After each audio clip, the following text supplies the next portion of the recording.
Yo, what's up, guys? It's Logic here with hardknocktv. I'm excited to discuss Bobby Tarantino 2, the turn up season, everything that's going on in my life, and of course, nothing but peace, love, and positivity. Bitch, I've been going like the Energizer. Yeah, I'm supplying the wood like Elijah. In the cut, smoking no indica, might fuck around a compartment Elijah. They say, life is a bitch, and if that is the case, then I'm finna surprise. And no, I am not an advisor, but I do advise you to pay attention. Never need to mention I'm that motherfucker busting heads. Yeah, that's my shit. I love it. First song you released for Bobby Tarantino is 44 More. Yeah. Why was that one the one you wanted to lead this project with? Because I wanted people to be like, yo, the Suicide Guy raps? I thought that'd be funny as shit. Just be like, don't forget what I do, though. Like, I'm the best at what I do. You know what I mean? And so I just wanted to let them know, man, like, don't forget. It's that simple. Like, you know, I love it. We're going to throw down these bars, have a good time, show them what's up.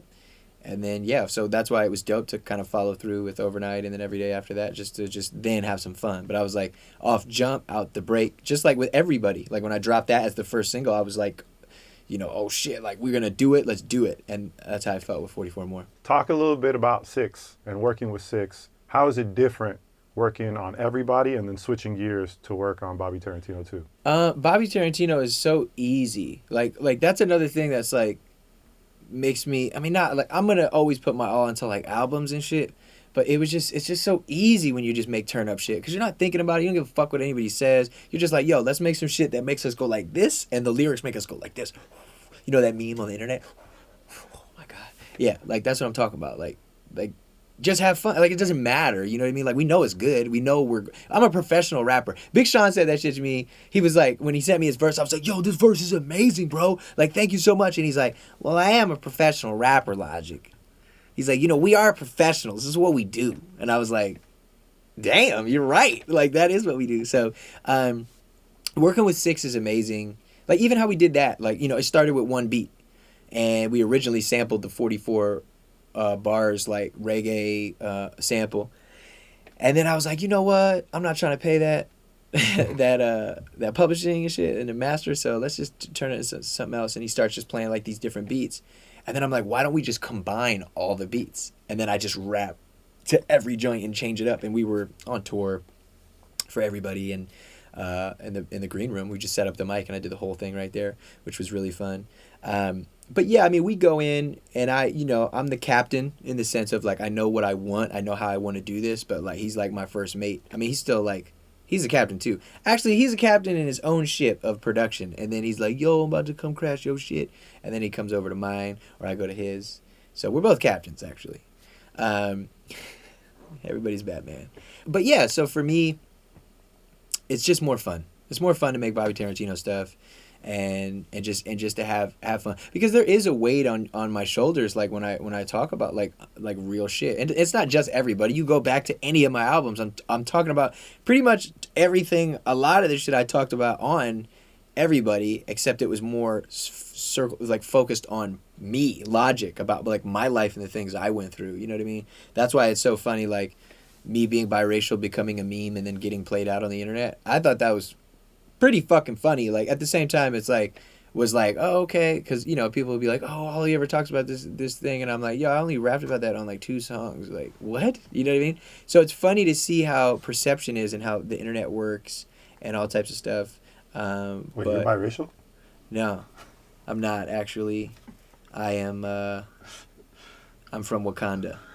Do you feel like Six gets his just dues? He doesn't really get compared to like some of the other producers that I think are making noise. Because he's a businessman. He's not like in the videos. Like, you know what I mean? I mean, he's technically in the videos, but I mean, he's not like on some like, I mean this in the most respectful way, but like, you know how Diddy was like everything and like all this shit. Like, there's a lot of producers who are like that, and that's fine. A lot of those producers want to be as big as the rappers. They want to be rappers. They just can't fucking rap. They just make dope-ass beats. So it's like, cool, if you want to be that dude, be that dude. Just totally be that dude. But Six is not that guy. Six is like, I'm just going to stack these millions of dollars and, you know, have fun with my homie that I love and make music. And, you know, it's like people are going to remember Six for the quality of his music, not you know, being in the scene. You know what I mean? So so it's like, does he get his just due? Yeah, he's fucking paid. All the fans, millions of people around the world know who he is, revere him, love him. All the top producers know who the fuck he is and respect him. So it's like I think so. I think in the like scene of like whatever the fuck, like no, but who wants that? I used to want that, right? And then you're like, oh, what? This motherfucker's broke as shit, but people are talking about him on blogs. No thanks. Like I would rather like you know what I'm saying. Like I'm just saying like in the sense of like rap or producers or what. I'm just man, fuck all that shit. I like what we got. We got family. We make music. We have fun. We ain't worried about nothing. It's You great. got a catalog. That's what y'all got. Yeah, we do. We have a catalog of music. It's fucking insane. What's the connection to Kevin Durant? 44 bars, 44 bars. Yeah, well, so I did 44 bars, and KD he really loved it, and it was actually truly the subject matter that I was talking about influenced his decision to make his move in switching teams, Which is huge. Yeah, like insane, and I was very flattered by that, and You're both from Maryland. both from Maryland and known each other for years. Just a really dope dude who just supports me. And it's so funny because, like, now I'm starting to really get it. But, like, I didn't really... I don't, like, into basketball and shit. So I'm like, oh, it's just this really tall-ass dude who likes my music. Like, you know what I mean? Like, that's it. And then I'm kind of realizing, man, like, the impact that he's had on the culture and sports and, everyday people and lives and helping and giving back. And, he's the real MVP. Did you play... Did you play 44 more for KD? Have you got a reaction from him yet? KD said he was going to talk shit at the end. He was going to, like, I was going to be like, talk that shit, KD. And he was going to come in and be like, y'all don't know, we work for this. You wasn't with me shooting in the gym. Not really, but he was going to say something. And then it just didn't work out because I had to master it, like, ASAP, and then he couldn't do it. And I was like, it's all good, fuck it. The intro to this project. Oh, yeah. Rick and Morty. Yep. You actually got the voices from Rick and Morty. Yeah. His name, Justin Roiland. He's the creator. And he's just the nicest guy in the world. And we, befriended each other and became friends. And he's super dope. And because like, yo, I wrote this thing, bro. Like, what do you think about this? And he's like, this is fucking hilarious. And he's like, just like drinking and he's like recording it at his crib and shit in his garage. And I was like, oh my God, this is going to be huge. Like, I was so excited. And yeah, he knocked it out and it was nothing, man. Just like he asked me to come be on the show. I was like, will you be on this? And it was all love. That's dope. You actually were on the show. I was on the show. I was on Rick and Morty, bro. That's like being on The Simpsons, dog. Like this new era of like, that's like having like Bart and Homer like talking shit on a mixtape. Like I can't believe it. I'm really excited and it's a dream come true. For sure. The second track you dropped, Overnight. Yeah. Tell me a little bit about that. I think that kind of touched on something that we talked a little bit about, which is the new fans. Yeah. And how there's a whole new crop of Logic fans who think that your career started last year because that's when you went on their radar if they listen to more popular radio and stuff like that. How do you deal with people who think your success came overnight? I don't really deal with that. I just like talk shit and I'm like, fuck y'all. Like, you know what I mean? Just super fun. Like, you don't know where I come from or what I do or da-da-da. It's just like fun rap lines because it really doesn't matter. It's like people that don't take the time to actually do their homework aren't worth the time to like give a shit about. Like, it's just true, so yeah, there's a lot of people who know me for having a hit record and that's cool, but it's even just like hater motherfuckers who like because I have that one song, they're like, oh, he has this shit so he's popping, blah blah blah. But it's like, nah, like think about the hundreds of artists who have hit records that can't tour arenas, you know what I mean? And it's like what we've done and what we've built has gotten us here before that song ever did, but the song was just a boost to like making me more of a true like household name, and then the consistency and the quality of music is what's going to keep up with that, especially with Every Day, because I'm excited. I mean, that's just a super fun song that's going to kill at the radio, so it's going to be dope. Before we get to Every Day, yeah, one of the questions you ask on Overnight is, why is it so hard to be a good person? Yeah. Why do you think it's so hard to be a good person?